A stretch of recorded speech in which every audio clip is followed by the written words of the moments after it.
Kaixo, orain hitz egingo dut audio honetan irudiak hartzea eta argitaratzearena sarean eta datuen tratamendua IKT inguruneetan. Irakasleak ezin ditu irudiak edo grabazioak bere helburuetarako erabili. Ikastetxearen web orrian ikasleen irudiak zabaltzeak ez du hezkuntza helbururik. Beraz, adingabearen adostasuna beharko litzateke 14 urtetik gorakoa bada, edo haren legezko ordezkariarena 14 urtetik berakoa bada. Ez da erabili behar adingabea ezagutzeko moduko irudirik. Ikastetxeak debekatu egin dezake. Debekatu ezean, gurasoei ohartarazi behar die grabazio edo irudi horiek ezin direla zabaldu eta norberaren lagunarteko erabilerara mugatu behar direla. Sare sozialen bateko perfilean partekatu nahi badituzte, gainerako gurasoen adostasuna beharko dute.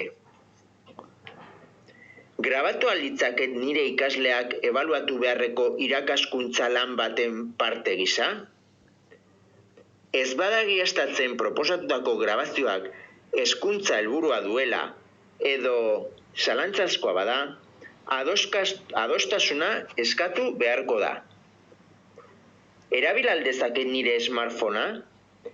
Irakasleak ez du bere smartphonea erabili behar irudiak hartzeko edo grabazioak egiteko.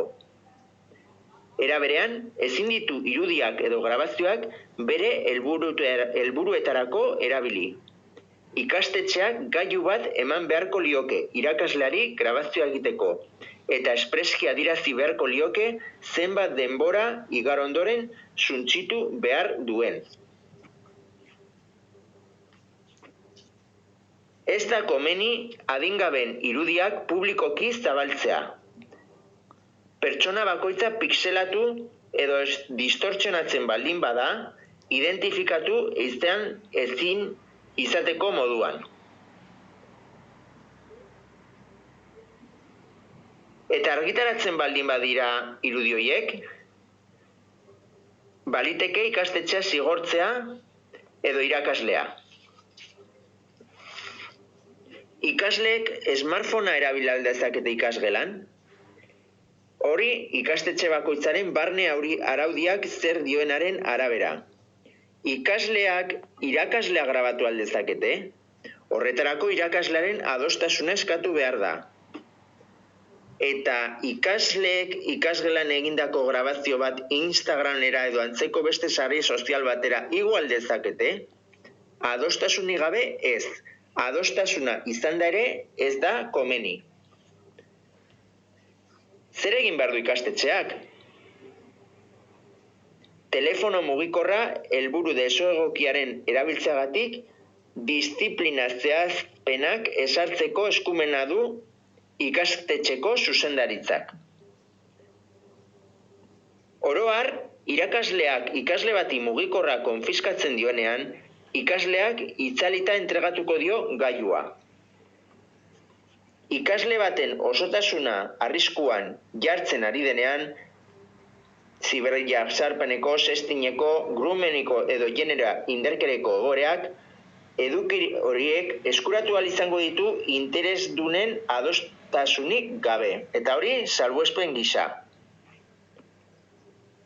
Irakasleek esku hartuko ez balute eta gertatzen ari dena ikastetxeari jakinaratziko ez baliote, horren erantzule izango lirateke. Datuen tratamendua IKT ingurunetan. Nola jar naiteke harremanetan ikasleekin edo gurasoekin? Ikastetxean ikasleekiko eta gurasoekiko interakzioa ahalbidetzen duen hezkuntza plataforma bat dagoenean, komunikabide horren bidez jarri behar da harremanetan.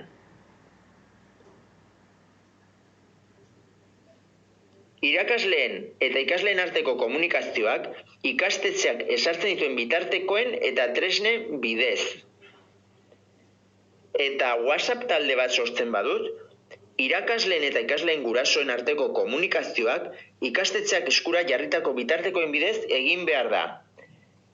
Salbuespen gisa, gai zehatz bati buruz aritzeko talde bat sor liteke, eta adostasuna agertu duten gurasoek soilik parte hartuko lukete. Taldea gurasoek kudeatu behar dute. Hezkuntza sailak emandako plataformak erabili behar dira. Argi dago, ordea, ez dela doako plataformarik erabili behar. Hezkuntza plataforma erabili beharko litzateke, ez helbide elektroniko pertsonalak. Datu pertsonalak hirugarrenei ezin zaie zabaldu.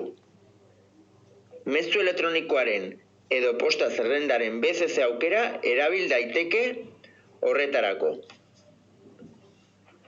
Beharrezko alda ikasle bakoitzaren edo gurasoen adostasuna datuak sare sozial batean argitaratzeko?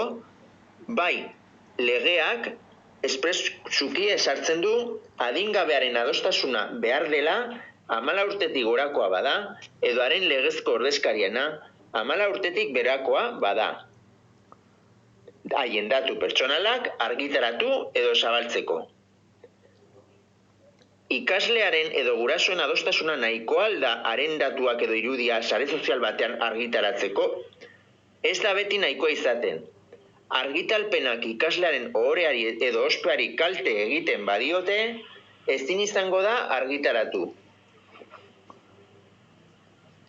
Datu pertsonalak sare sozialetan argitaratzean edo zabaltzean, baztertu egin behar dira kaltetuaren segurtasuna arriskuan jar dezaketenak. Helbidea, pasahitza, bankuko datuak eta bar. Zer egin behar dute ikastetxek liburu digitalak era zentralizatuan eskuratzeko zerbitzua ematen badute? Liburuak eskuratu alizateko ikasleen zerrenda bidali behar bada argitaletxera, datuen komunikazioaren berri eman beharko da. Eta ikaslei edo guraso edo tutorei jakinarazteak zer helburu duen ere adierazi behar da. Argitaletxean nirekin harremantan jarri ahal izango dira? Ez, argitaletxek ez duten legitimaziorik datu pertsonalak zerbitzuaren lizentzian aurrek ikusitako ez bestelako helburuetarako erabiltzeko. Berariazko adostasuna eskatu beharko dute. Ikastetxek baimena eman aldezakete hezkuntza plataformez bestelako odeiko biltegiratze tresnak erabiltzeko? Bakarrik datuak babesteko araudian aurreikusitako bermeak betetzen dituzten tresnak erabiltzeko baimena eman dezakete. Kasu horretan, datu pertsonalen tratamendu egokia bermatuko duten arauak ezarri beharko dituzte.